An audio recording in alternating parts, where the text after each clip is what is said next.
Thank you very much, Anya, for the introduction. And it's great to see so many people turning out here tonight. It's unfortunate we can't all get together around a few pints, but we'll do the best we can in this situation. And as Anya said, the joy of this is it does allow me to tune in from Lisbon, but I didn't grow up in Lisbon. I grew up in a small hill farm in South Kilkenny.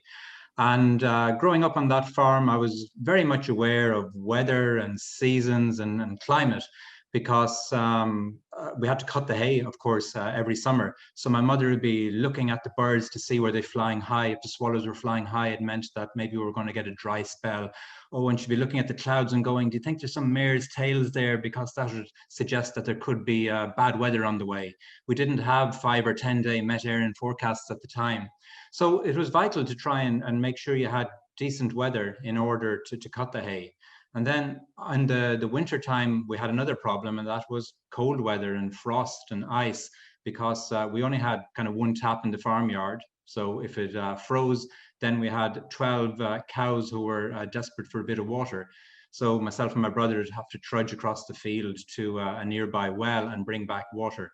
So knowing what the weather was going to do was always kind of something I was very aware of.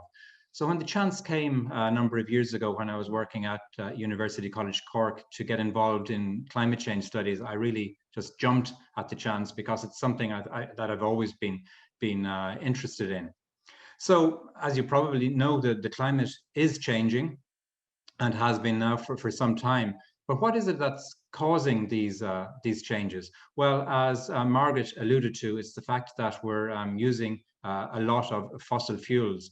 And what's happening is that we're putting a lot of greenhouse gases into the atmosphere. And when the sun shines and the energy radiates into the atmosphere, some of it is trapped inside because of the carbon dioxide and the methane and the nitrous oxide and other gases that are trapped there in the atmosphere. So it doesn't allow the heat to escape. So the planet is essentially warming up. And we know that the amounts of gases that are in the atmosphere, and Margaret mentioned the amount of carbon dioxide, for example, because we're measuring it in various places around the world. And in Ireland as well, we're measuring carbon dioxide and methane, for example, at Macehead Observatory in County Galway.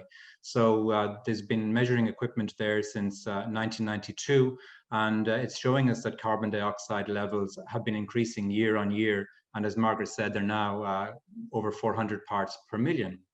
But where are all these gases coming from? So let me see if I can get the technology to work. I need to share my screen now with some slides here. So here's my first slide. And this is showing you where the emissions that we're generating are coming from. And the primary one there is energy. As Margaret again said, we're addicted to fossil fuels. So we love gas, we love oil, we love coal, and we're using that a lot to generate the energy that we need for all the things from turning on the lights to running our cookers at home to all the industrial processes that are needed out there. So therefore, industry is also a major contributor to greenhouse gas emissions. I think you'll see there, it's about 18% globally of the emissions. And that's for everything from making cement to making all the goods that we use every day, from cookers to the plastics that Margaret mentioned, to all the bits and pieces that we have to use. Then another major contributor to greenhouse gas emissions is transport systems. So our cars, our trains, our buses, ships, aircraft, of course, all of these are pretty much generally using oil and gas and other fossil fuels. So that's contributing quite a lot. Another one there you see is agriculture. And in Ireland, it's been in the news quite a bit recently in regards to talking about herd sizes, cows and cattle, because they are responsible for burping a lot, and that puts quite a bit of methane into the atmosphere. Also the use of fertilizers in general, and then in other parts of the world we have rice growing and so on, and this causes a lot of methane emissions. Then we have forestry, so deforestation, also fires in vegetation. So there was a big fire in Killarney National Park there about 2 weeks ago, and that would have emitted quite a lot of greenhouse gases. So it's our addiction to all these fossil fuels, which is leading to to global warming, essentially. But kind of what are the effects of that? Well, that's part of the work that I have been doing together with a colleague in University College Cork, Walter Camero Garcia. So we've been studying about 50 different aspects of the climate, pulling together the research done by various researchers around Ireland and elsewhere in order to get a good picture on how the climate is changing in Ireland.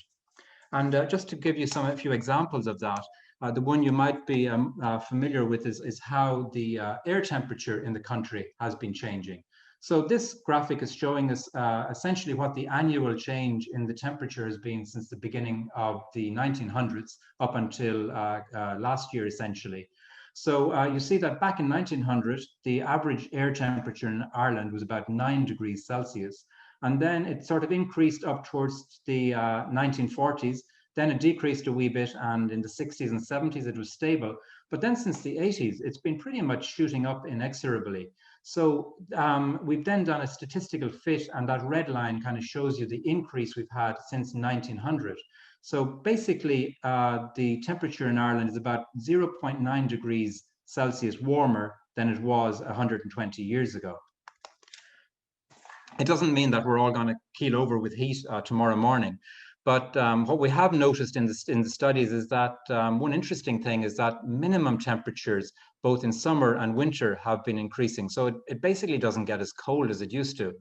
And I remember, again, kind of back on the farm in the 70s, that we used to have a lot of icicles forming on the sheds out around the farmyard. And as a kid, it used to be great fun to go out and try and knock them off the shed, or sometimes we'd even break one off and we'd be sucking the end of it. I'm afraid we didn't have many ice lollies at the time. But I'm afraid icicles are beginning to be a thing of the past in Ireland, except for the odd year like 2010, where we had a very cold winter. I suppose I don't need to tell you, especially those who are sitting in Ireland, that Ireland is a rather wet place. And I'm afraid the bad news is that it's getting wetter. So the last 30 years have been about 7% wetter than the previous 30 years. So there's a lot of rain falling. And in fact, studies that they did in Maynooth just a few years ago, they tried to dig out historical records going all the way back to the 1700s. And from that, they showed that the decade from 2005 to 2014 was the wettest decade since 1700. So do you blame me for hightailing it down here to Lisbon a few years ago when I found out about that? So it's not just that air temperatures and rainfall and so on are changing. Another thing you might have heard about is sea level. So this is what's happening with sea level. If you look globally at what's going on since about 1900, it's showing you that the sea level year on year is increasing. And now around 2020, the sea levels on average, this is now around the world, are about 20 centimeters higher than they were 120 years ago. So that doesn't maybe sound like much, it's about that much. But if you have that 20 centimeters on top of a high tide and when you're getting a storm, then that can make all the difference between you having dry feet and not having dry feet. And we're seeing that things like coastal flooding are becoming much more of an issue. Now in Ireland, the situation is, would you believe it or not, we're still recovering from the last ice age 10,000 years ago, so that when the ice sat on the country, it basically squished it down, and when it melted, it's all rising again. But the north of the country is rising a little bit more than the south of the country. So in one way, they're pretty lucky, because sea level rise won't be such a big issue in the north of Ireland as it is towards the southeast and the south, where sea level rise is certainly going to be a major issue that we have to address in coming years. So as well as looking at these, myself and Walter, we've been looking at river flows, lake levels, changes in land cover, the increases in forest cover, for example, which is great because it's pulling carbon from the atmosphere, as long as we don't cut down those trees again and release that carbon. Of course, trees have their own issues as well, depending on what species they are and so on. The reason why we're looking at all these variables is because we need to understand kind of what our current climate is like and how it has been changing in order to make predictions for the future and in order to plan better for the future.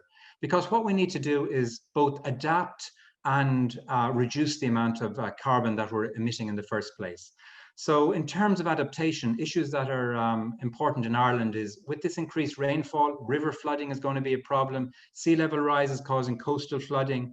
Also with the changes in rainfall, for example, we're getting more rain in winter and a little bit less in summer. So issues around water shortages will be becoming more so. Already we've seen in Dublin,